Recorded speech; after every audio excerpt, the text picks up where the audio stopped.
Где Сашка?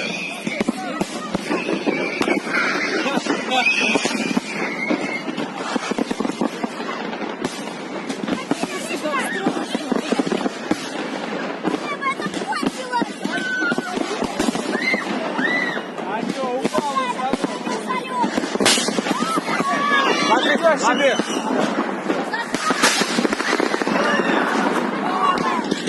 Там вода.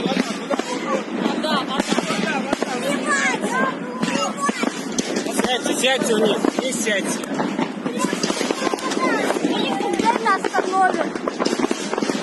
Что сказать одноклассникам? Я часа сначала понял.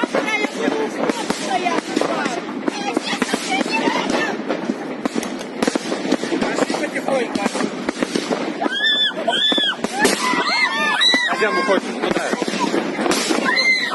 Тихо. Нет, без паники. Идем спокойно.